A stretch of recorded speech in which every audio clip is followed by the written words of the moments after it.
I do this every season. I hate when summer comes. I fall into a trap that I made by myself. Oh, and I always do the wrong thing. I'm unstable and I'm unsteady. I've lost a million times already, and I'm so sorry, but I'm not able to slow down. I feel unable and so unworthy. My heart feels heavy, I've lost already, and I'm so sorry, but I'm not able to slow down now. And I'm so sorry, but I'm not able to slow down now. And I'm so sorry, but I'm not able to slow down now. Self-destructive, I'll take a hit, I love it. Can you give me a second? I'm slow, got blurry vision. I fall into a trap that I made by myself. Oh, and I always do the wrong thing. I'm unstable and I'm unsteady. I've lost a million times already, and I'm so sorry, but I'm not able to slow down. I feel unable and so unworthy. My heart feels heavy, I've lost already, and I'm so sorry, but I'm not able to slow down now. Please help me see the things that I am. I don't understand. I'm doing the best that I can right now, but it's never enough. I'm not even ready to slow down. Just slow down.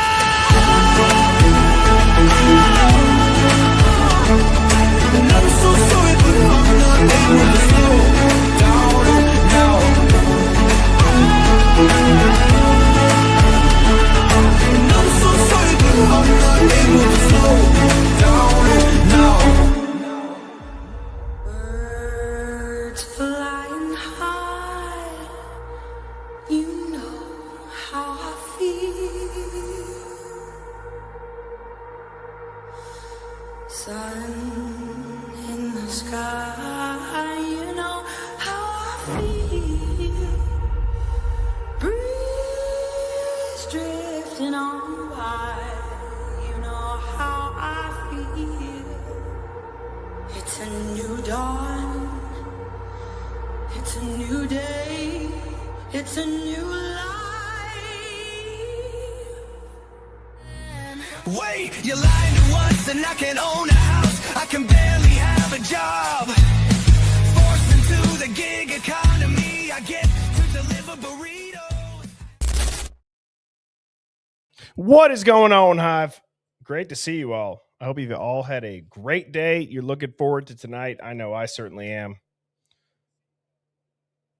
I got the audio coming in loud and clear. You know, today at work, I had one of my coworkers actually ask me about this stream, and he was saying, you know, why do you, like, what really got you into doing this? First time I ever said it. Don't know where it came from, but it is true. And I said, we live in a country where the truth doesn't win by being right. The truth wins by being repeated.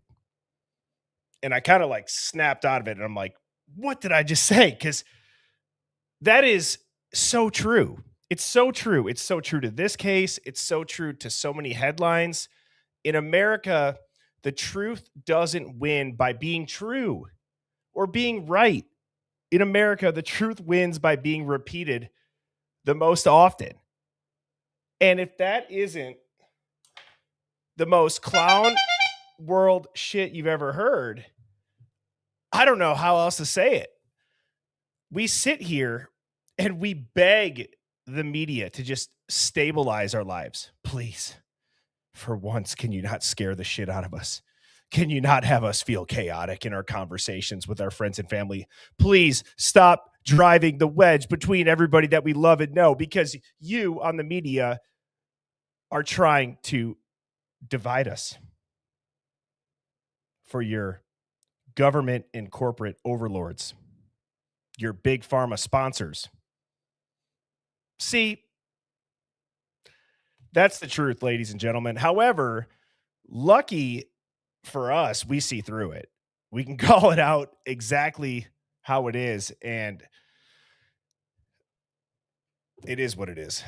It is what it is. We just got to continue to talk about it. We got to continue to expose it. If this is your first time tuning in, I'm your host, Birdie. I go live weeknights at 7 p.m. Central. I'm the host of The Hive Mind, which is a contrarian thinking live stream. So we think past the headlines. We question the narratives.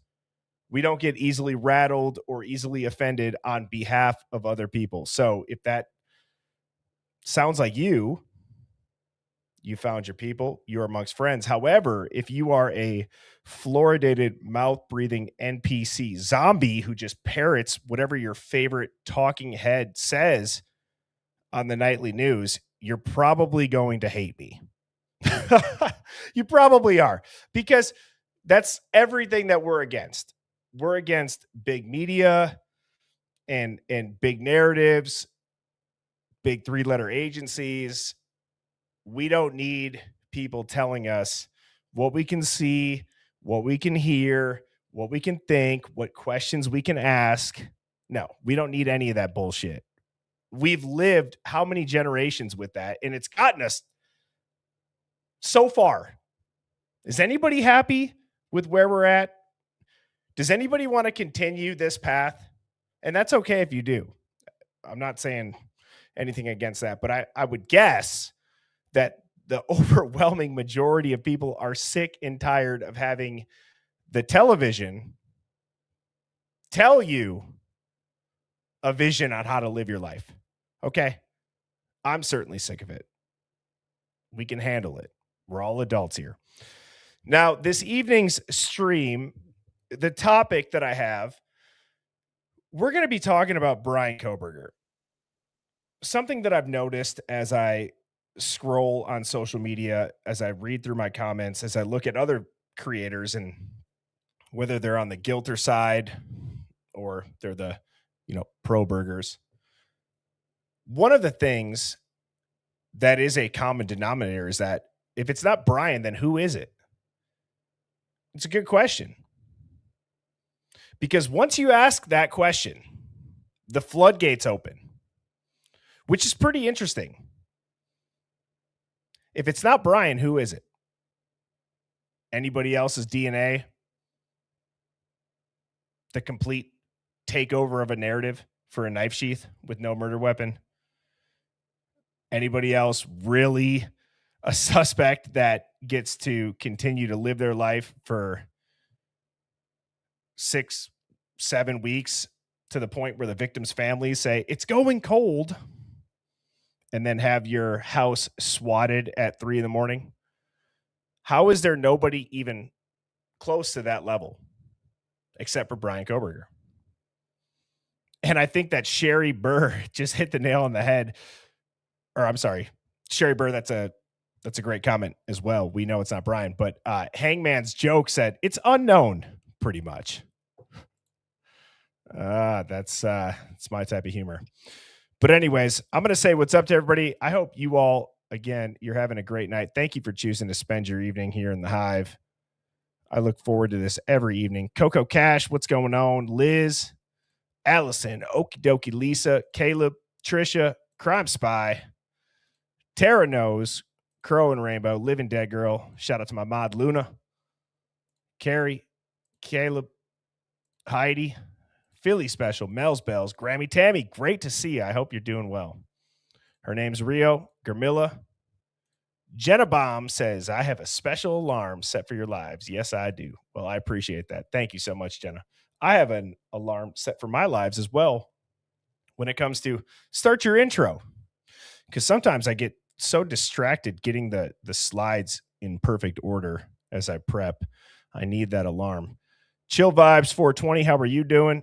Discord, Dawn, what up, Dawn? Shout out to one of my other mods, the queen of Discord. Okie dokie, Lisa, Dana Allen, how are you doing? Scout,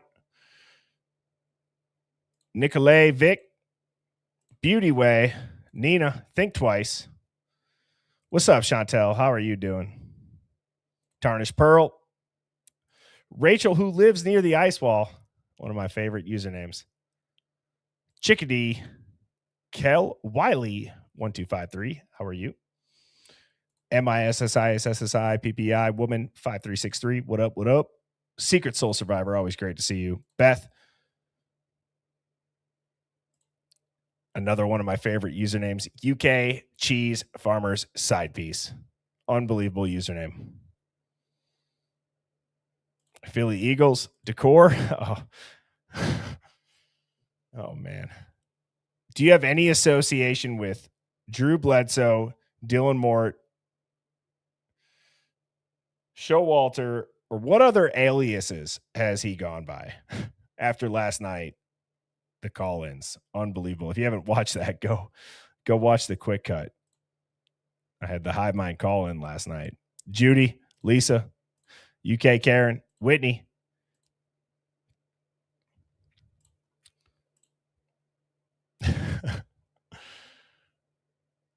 Templeton, Jasper the Jester. That's a cool username.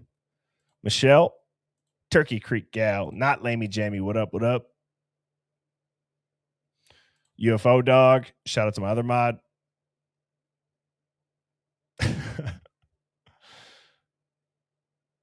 What's up, Lori? Sweet Pea. Well, if you guys have not hit that like button, please do. As you guys are all filing in, we got 600 people in here plus. We only got 200 likes. Again, I'm not sitting here begging for likes. I know that you don't have to be here. I don't have to be here. However, hitting the like button is free. It's the best way to support the Hive and this channel. We obviously want to reach as many open-minded people as we can. I would love for this channel to grow so that people like us can come in here every evening at 7 p.m. and speak their mind. I believe that anything that doesn't change dies, and the way that we communicate on the internet needs to change. It's hanging on by a thread. So this is a little corner of the internet that's carved out where my mods are the best on YouTube. They will give you enough leash to hang yourself. Just don't troll, don't spam, don't threaten. Say whatever you want. Disagree with me. And I hope you all look forward to it as much as I do. Here's a little bit of a glimpse of the Hive Mind store. The reason why I actually have this QR code, if you guys want to screenshot this so that it's in your photos, you can tap it after the live has concluded. That will bring up all of the Hive's social links. It'll bring up my TikTok, the Hive Mind store, our Discord. I would highly, highly encourage you to join our Discord. It's the 24/7 headquarters for the Hive off stream. Here's a little bit of a sneak peek of some of the merch that we got. We got the scrub truck. We got a goddamn it Jeff t-shirt, which the samples are en route. They are supposed to be here on the 13th. I've been counting down the days. I'm very excited for the Hive merch to arrive. For whatever reason, the samples took longer than a lot of people's orders, which is fine. I'm glad you guys got your orders before I did, but I've been excited to wear this on stream. Now, I gave my little intro on if it's not Brian Koberger, then who is it? And the floodgates open. I promise you that I'm not trying to be sarcastic when I say this, but if you were to really think about it, once you say it's not Brian and you wrap your head around that, there's no way that this dude went in, committed a Jason Bourne timeline, left no DNA. There was a cleanup and they only cleaned up the victim's blood somehow. Or I'm sorry, they only cleaned up their blood and they left all of the victim's blood only. One latent shoe print that might have been a police officer's, where you need special chemicals and lighting to see it. How do you do that? Nothing in his car. I've said this a million times. However, I do know that there are people that are tuning in for the first time. Maybe they're finally just hearing that the Idaho 4 case is a bunch of BS lies. It's a narrative. It's a story. It's a media frenzy. It was never an investigation into who committed these murders. From day one, this has been, we need to stabilize the narrative. We need to give the public a closure. And this case was meant to be closed, not solved. I used to shy away from the argument that people in Moscow and the local authorities, maybe even the 3-letter agencies, never expected it to get, this big. I used to lean away from that. Now I tend to agree to that. I have never seen more people on TikTok, on Instagram, on X, on YouTube, just calling out the madness. This is madness. The tide has completely shifted. It's like we were on the roller coaster on the way up, like and we are now on the downhill. Which kudos to you if you've been in here for a while or if you've thought this way for a while. I believe that we may have lost the initial battles, but we will win the war on this. It's a corny saying. It really is. And in the art of war, what do you never do? I know there's people in the chat that are going to know the answer to this.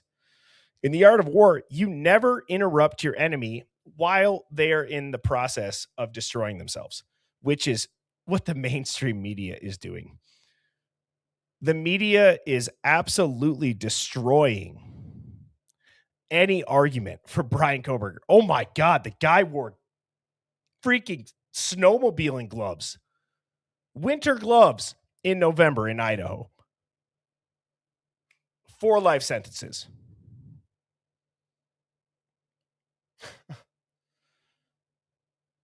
Brian Koberger wasn't alone. Let's redact their face. We can't let people know that it was a female. He's a loner incel loser who hates women. I don't want to crash out this early into the stream. I got a bunch of clips prepared, and then we're going to go into this topic where it's going to be super interactive. I plan on, the last hour of this stream being nothing but me talking with you all in the chat. But I am going to start with a Discord question of the day. This comes from Creepily Goth. And I love these Discord questions of the day. I've kind of gotten away from them for a little bit, but I'm going to start to get back to them. Same thing with YouTube comments. If you guys have a question, leave them in the YouTube comments. Maybe I'll start alternating between Discord and YouTube. But Creepily Goth asks, do you think that the CI in the house was asked by Moscow PD to spy on the university instead of the U of I spying on them using MPD? Now, I have 2 screenshots of Gonzo Goncalves, a.k.a. Steve G, texting a creator from TikTok, Brat Norton. And you can see in multiple texts that he references an informant. So before anybody jumps down my throat or Creepily Goth's throat, there is a little bit, at least, of some ground to work with when it comes to talking about the word informant or CI, confidential informant. And Steve specifically says he went down because of the informant. He didn't plan on getting caught. And I know the informant is not Brent. I'm assuming Brent Kopaka is who he's referring to. However, he follows up with another text saying, unless there is 2. Man. It is interesting. This is an interesting question. I've said for a long time that the way that my mind wraps around this is not necessarily MPD or the university being involved in some sort of sting at all. I believe that the X factor in any sort of sting is the FBI. And I think that the way that they introduced Brian Koberger as this IGG tip into the case, which I will talk more about a few slides from now. And I believe it's going to help solidify my argument here. But I genuinely believe that there is a reasonable chance that MPD and the U of I, that whole area of Moscow, got onto the FBI's radar, whether it be frat deaths that were not investigated well, whether it be overdoses, whether it be whatever. The FBI started to look into them and say, are these guys incapable? Are they paid off? Are they corrupt? What's going on out here?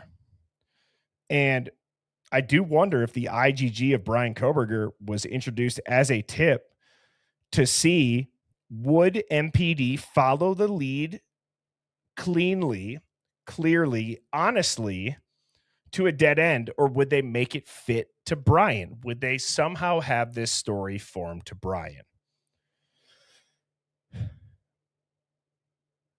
I don't know. But I think it's a valid question with what Creepily Goth asked, as far as the fact that there's a mention of a CI, of a confidential informant, by one of the victim's parents, the most outspoken victim's parents, is pretty remarkable. Now, what I have here, most people may have seen these, but I got some really clear drone shots that I found back in my files. And I'm just going to kind of slowly click through these to give everybody a better bird's eye view outside of Google Maps on what this area looks like. So over here, we're going to have, kind of this way, if you follow the arrow off the screen, would be the Linda Lane dumpster cam, the Linda Lane car park. Here's that alleyway going towards King Road. This is kind of the part where you can't see the cars from the car park once they go around here or up towards here and around. This is a good angle of where the car park cameras and the dumpster cam would be. You can see it's really not that big of a parking lot either back here.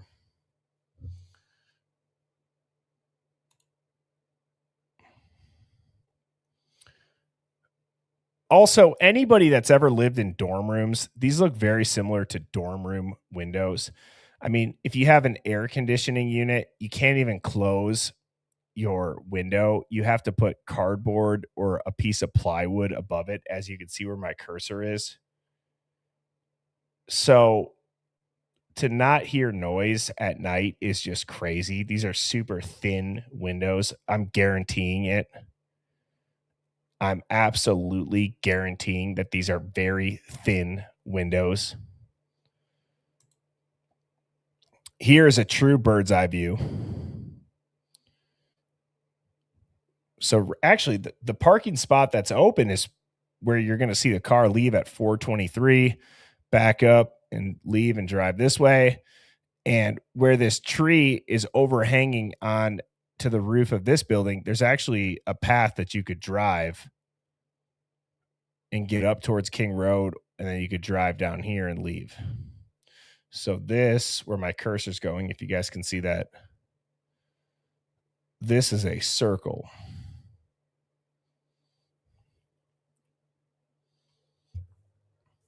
Got a couple more. Another good angle, just showing how close this is. I mean,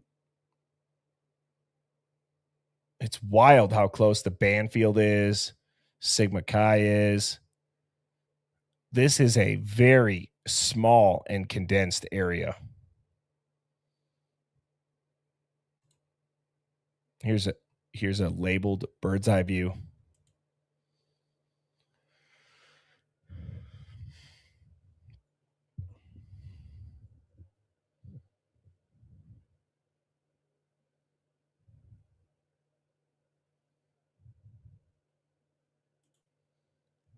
Another one.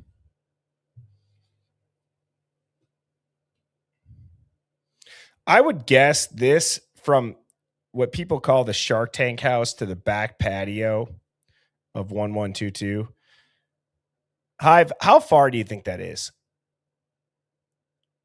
I bet you could throw a baseball and hit it. 75 yards? Nah. 60 yards? It doesn't seem that far. You could absolutely, if you got a golf game worth anything, you could absolutely drive a golf ball that far. I don't know if you could throw a football. You could probably throw a baseball that far. 50 yards is what Bo says. Jenna says maybe 40. Yeah, not even a long chip shot, 45 yards. Yeah, 30, 40 yards. It's a pitching wedge. So it's extremely close to where, again, how soundproof is a college house sliding door?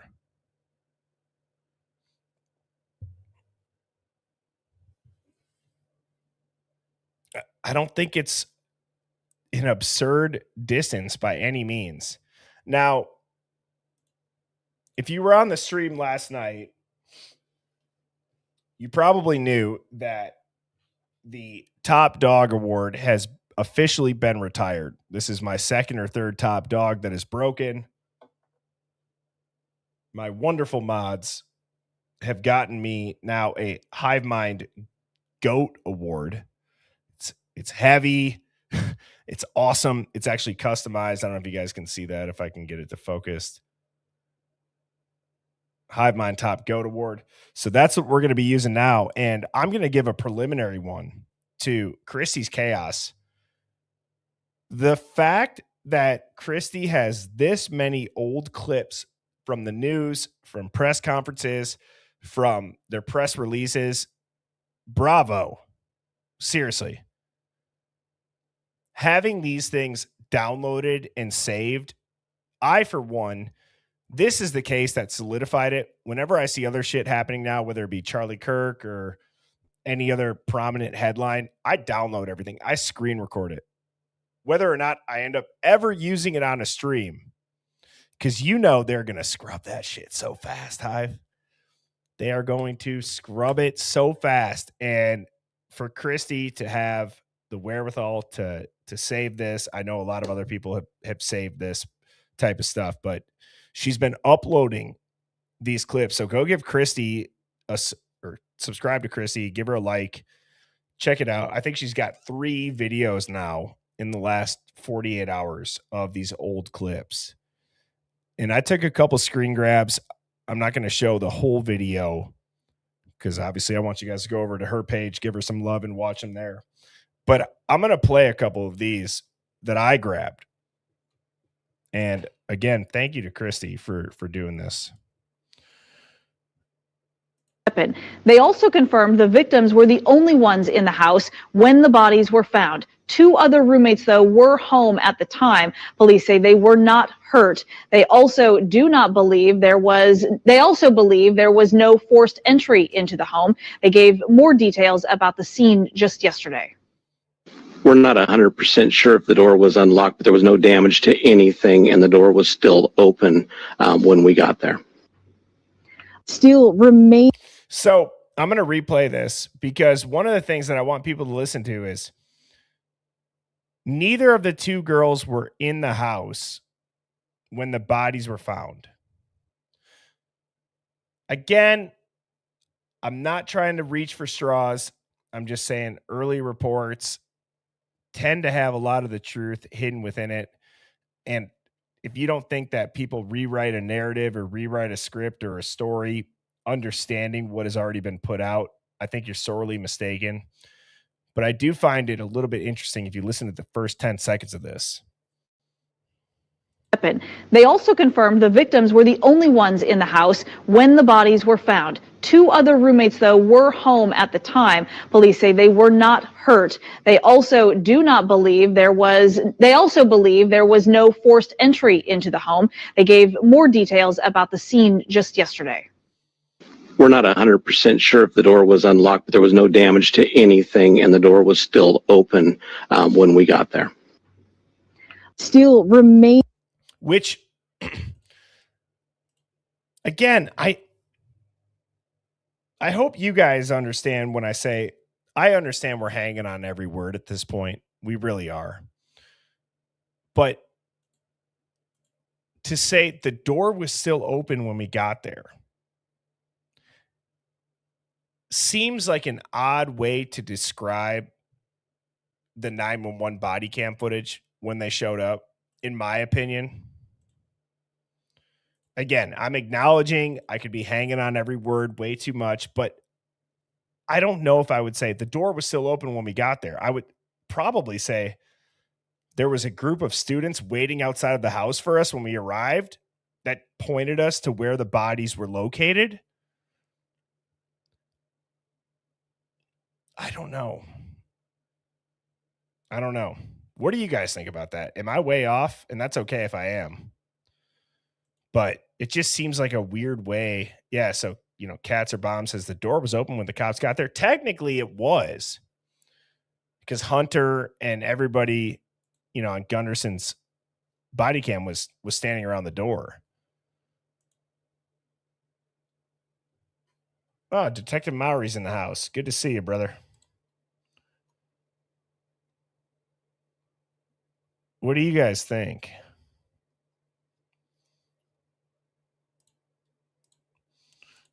Samantha says, of course the door was open. The two roommates had to come out of the house. Caleb says, I'm over the target. Jenna says, nothing's way off in this case. True. Turkey Creek gal, great thought. Maybe he was talking about the sliding door. Maybe. Yeah, and Cats or Bomb just said, which door was he referring to? Fiji says a lot of details are unnecessary.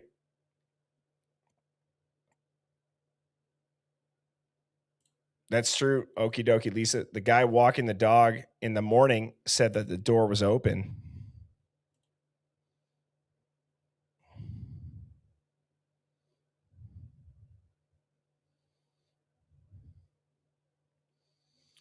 Mel's bells again. Yeah, which door and also why say still open?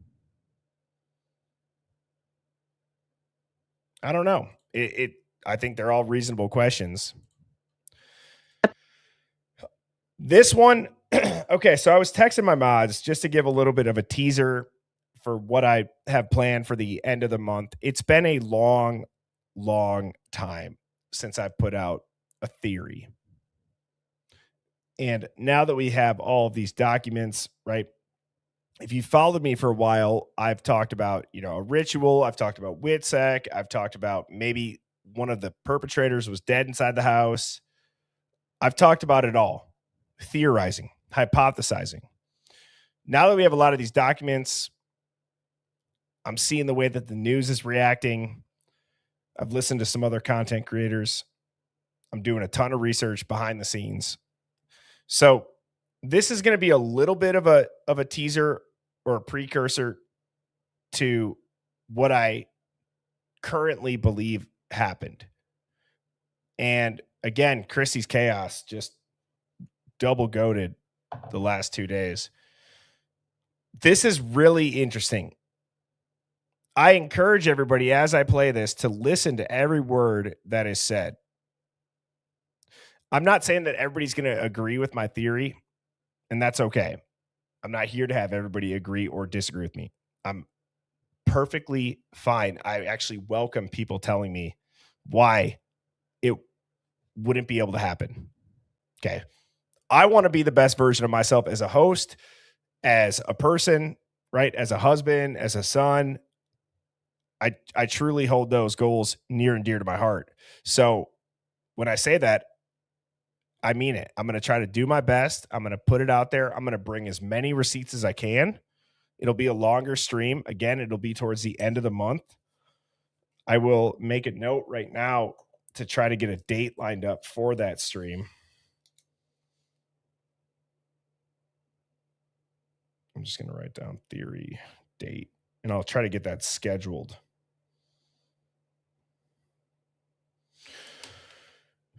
So I want everybody to listen to this and open up your ears. Listen to what's really, really being said here. Harwitt planned to take some time off to recharge, but shortly after leaving the U.S. Attorney's Office, he received a call to pursue justice on the most talked about case across Idaho and possibly the country, an offer to be a special prosecutor on the Moscow murders trial. I got a call from Bill Thompson, the lead prosecutor on the Koberger case, and said, "Hey, we're going to trial. We know your experience, we know your skill set. Would you join us in taking this case to trial and seeking justice?" And I'd obviously been aware of the case and somewhat involved in supporting the FBI and its work in the case, and just being an Idahoan now, recognizing the significance of the case for me, it was an easy yes to jump on that and dedicate myself to that. What was your role as a part of that team? Yeah, so I was one of 3 trial attorneys. So we were preparing to take it to trial, preparing our opening statement, preparing jury selection. I think we were going to have about 100 witnesses, and a third of those were going to be mine. So I was preparing like I did when I was a federal prosecutor, getting cases. But the trial never happened. In a surprise move to many, Bryan Kohberger made a plea deal. What was your reaction like when, I guess, you found out from the defense that, okay, we're gonna make a deal here? Yeah, I was surprised that there was that interest from the defense, given both my mindset of I'm joining this team to be in trial in court for 3 to 4 months, and also just that he had never shown any indication of even considering admitting to what he did, and then something changed, and so it was surprising. Avoiding trial and the possibility of the death penalty was met with mixed reactions from victims' families and community commentary. And we understand, the debate about that, and that there are different reasonable opinions on that. For us, I think what it came down to ultimately was the finality for the victims' families, most of whom wanted this resolution the way it turned out. They don't have to go through a painful trial, a lengthy, painful trial. They don't have to go through decades of appeals and get re-traumatized every time there's a new court filing or new court hearing. As you probably know, in the death penalty here in Idaho, we have folks on death row that have been there for 4 decades, 40 years. And every time there's a hearing, those families get notified. They have the opportunity to go to court. They, in some sense, have to relive the trauma. And so for us, thinking long term, the finality of the resolution that was reached, it was not an easy decision. We would much prefer that everyone agreed with it, but recognizing that reasonable minds were going to disagree, that was still the best outcome to give people finality, peace of mind that he will not be ever out walking the streets, and that, as you said, people can, and the community can move forward and heal to the extent possible.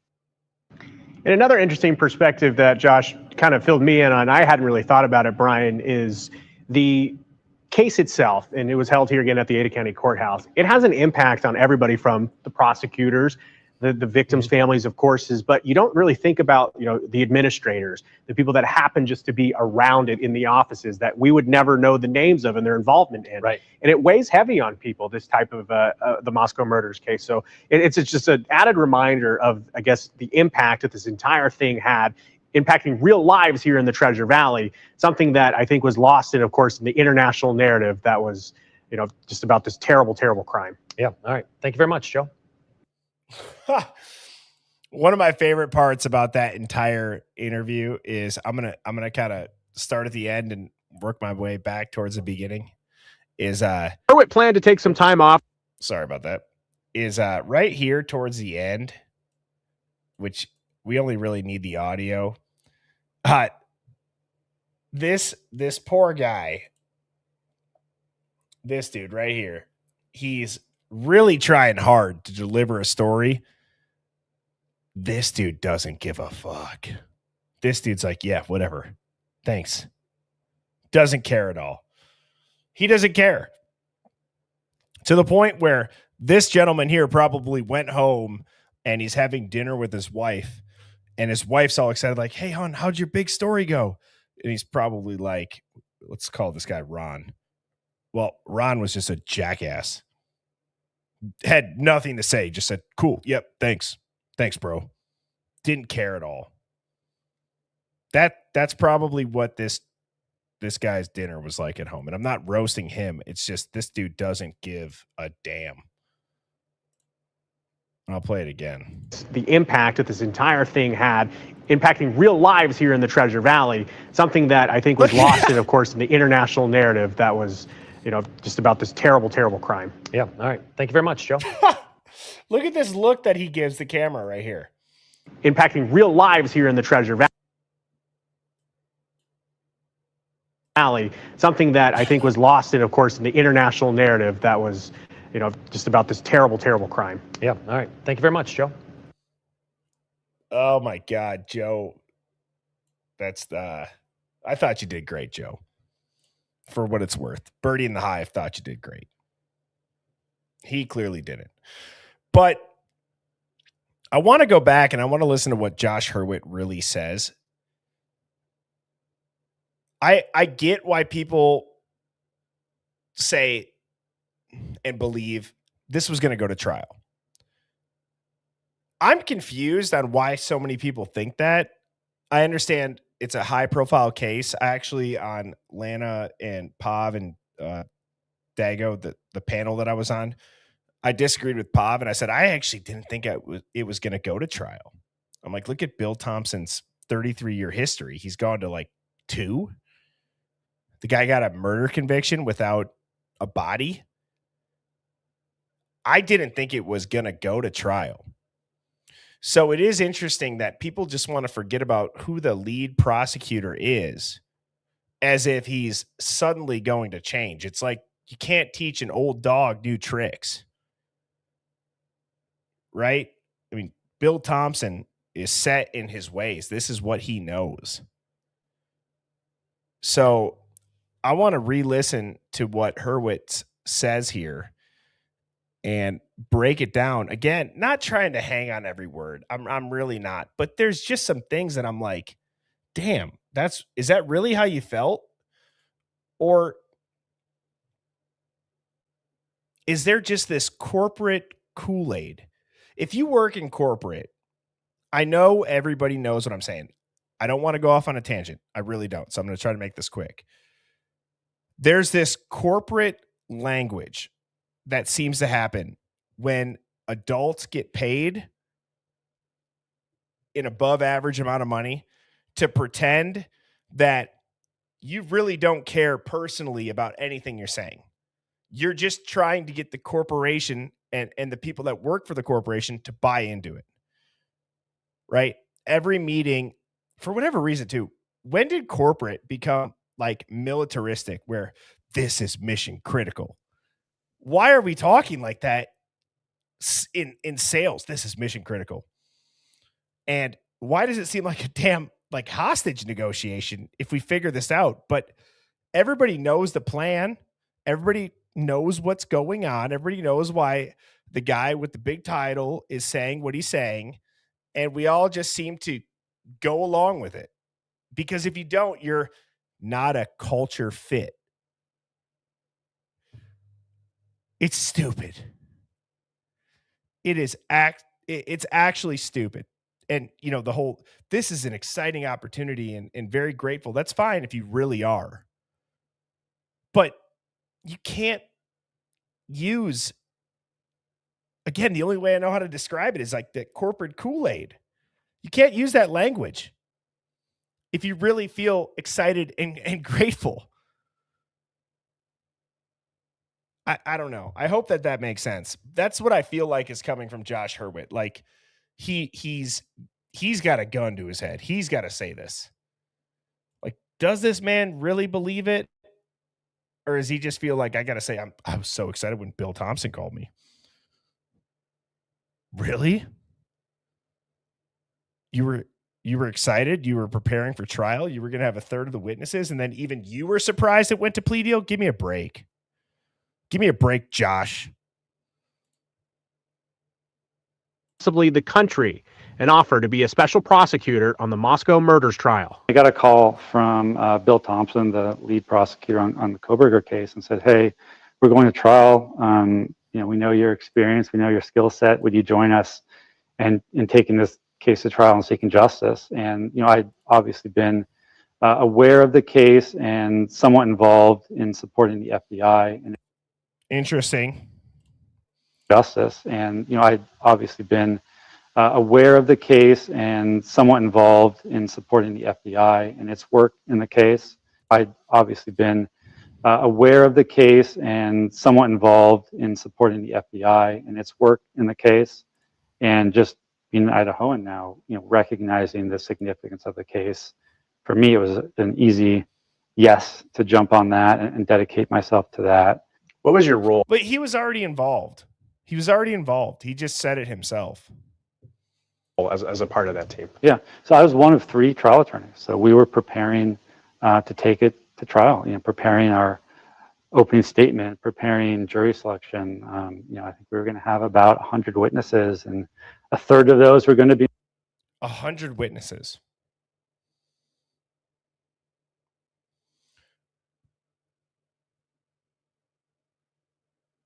This could be so out of pocket. It's such a bad take, but whatever.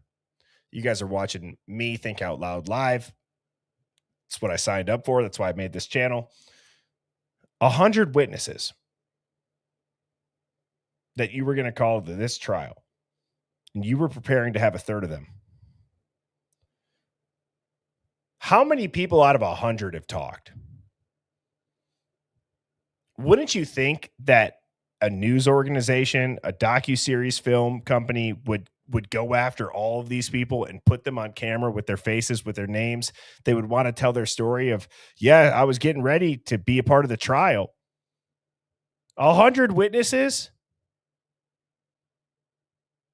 What are you going to interview everybody at the grub truck that you say is not relevant?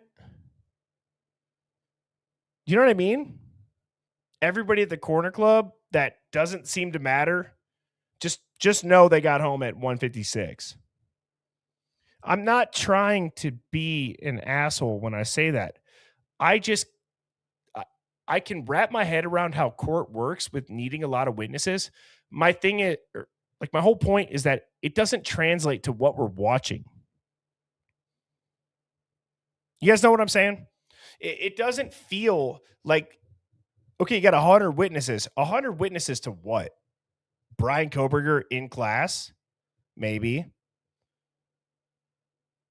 But what does that matter? You try to demonize him more than the mainstream already has? And Anne had more people that she was going to call.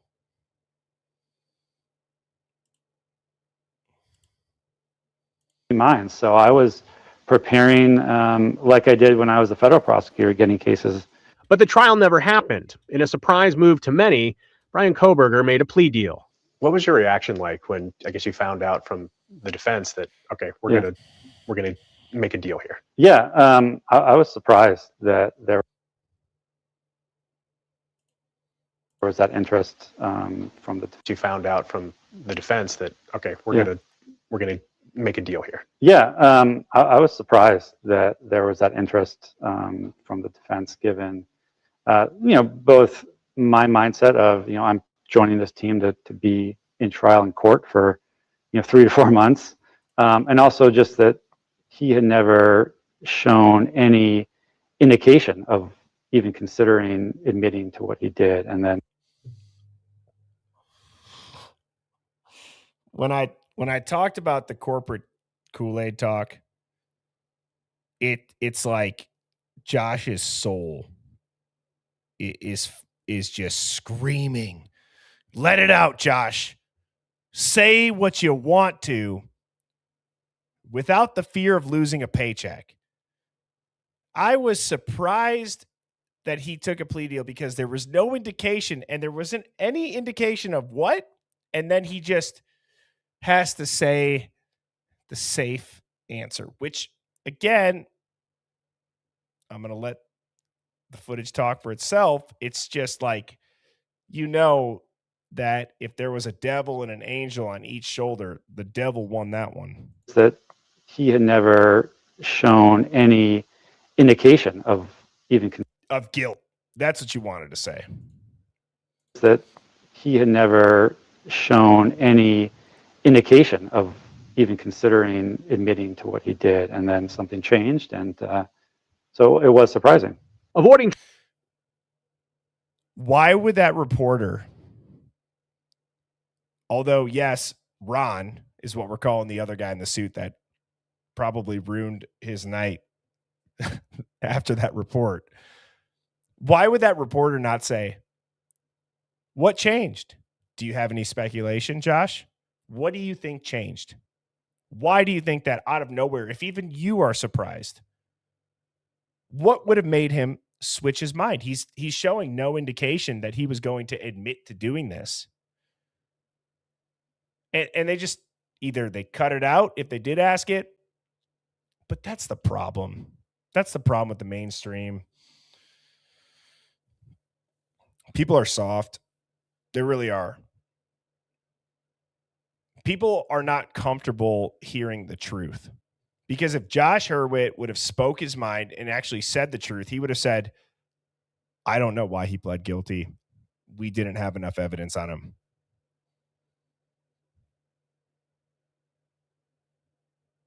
It's what it kind of sounded like he wanted to say, in my opinion.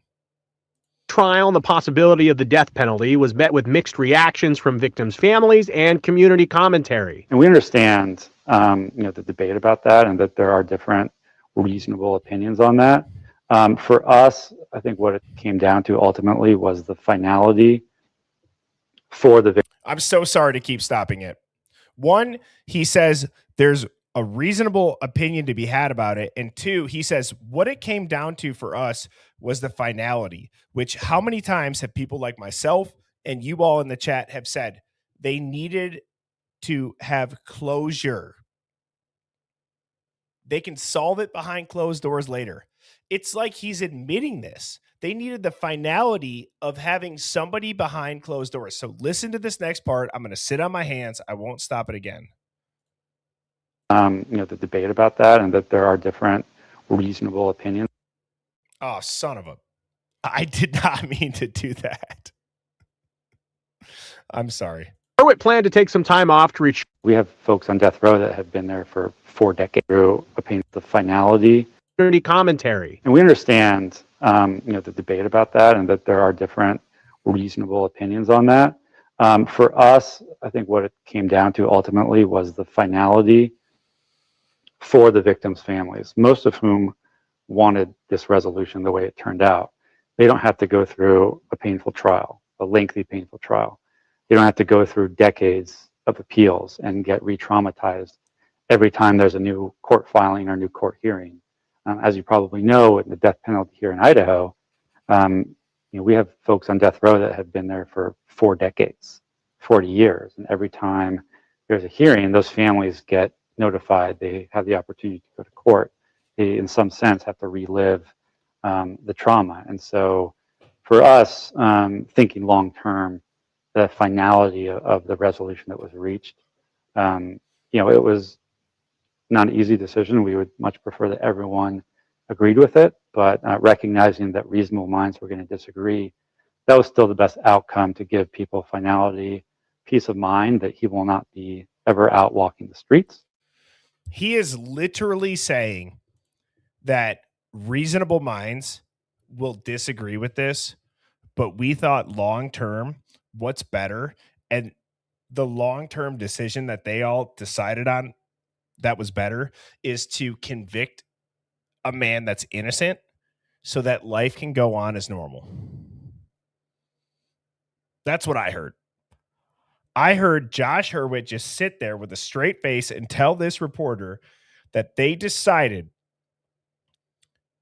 our decision, even though reasonable minds would disagree with it, and we knew that, we understood it, we needed finality. We needed closure. How do we get closure? Well, we'd rather wrongfully convict a man to have closure in this city versus having,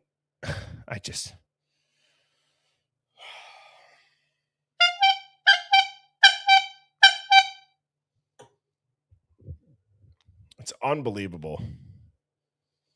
Are you guys kind of shocked hearing that? Again, shout out to Christy's Chaos. I got to get Christy on the stream. I gotta ask her, how did she think to record all this? I mean, I know a lot of people do that type of stuff, but to really keep it and have it organized and it goes in corresponding order, shout out to her. She's always on top of it. But do you guys get what I mean? It certainly sounds like they kind of hedged their bet. They're like, okay, well, we could do this or we could do that. It's kind of picking what's the best of the worst options. They knew that this was going to come out of it because reasonable minds would disagree with it.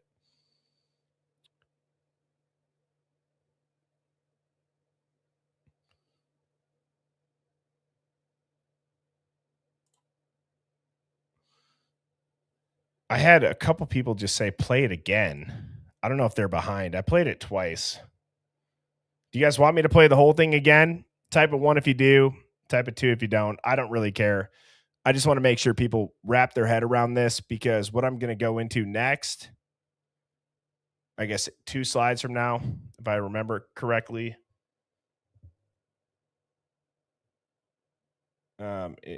See, we're 50-50. We are literally alternating 1s and 2s in the chat.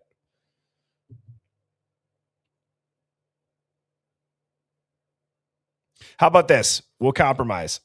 I will only replay the last 30 seconds of what Josh Hurwitz said. And that, you know, as you said, I'll compromise here. I'll just play what Josh Hurwitz said. my mindset of, you know, I'm joining this team to be.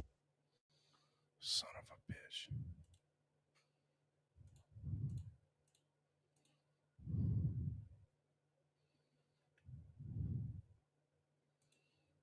And then something changed, and he had never shown any indication of even considering admitting to what he did. And then something changed, and so it was surprising.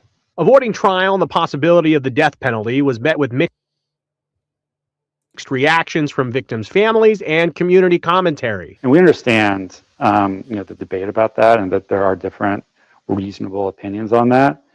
For us, I think what it came down to ultimately was the finality for the victims' families, most of whom wanted this resolution the way it turned out. They don't have to go through a painful trial, a lengthy, painful trial.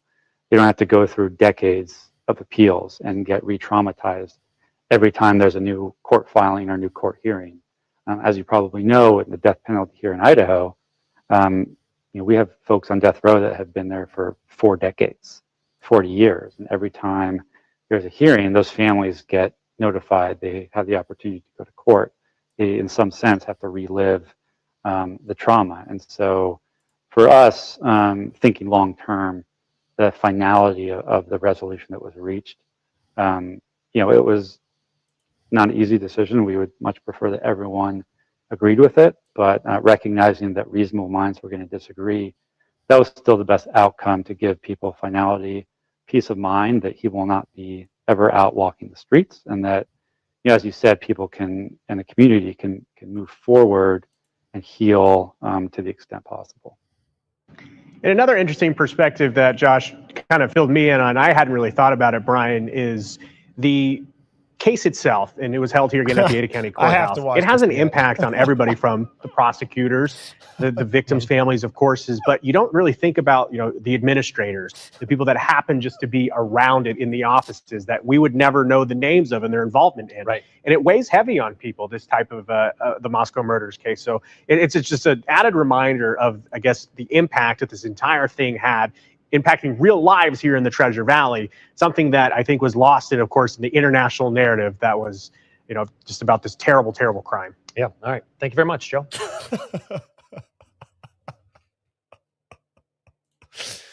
I'm really not trying to be mean, but I feel like I know that. Yeah. All right. Yeah. Thanks, Joe.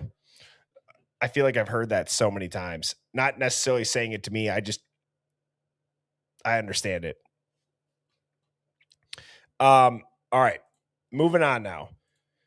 Another Christie's chaos video. Like, at this point, I promise you, I'm not trying to just only show her content, but it is unbelievable how much easier it is just to go to Christy Chaos's page. Guys, please subscribe to her. She has so much elite footage, and I got sent this in an email from Richie Rich, and Richie Rich said, dude, you have to listen to what the guy says starting at 9 minutes after the cop gives him a citation for his dog. I'm not sure what time it is, but it looks like it's pretty late.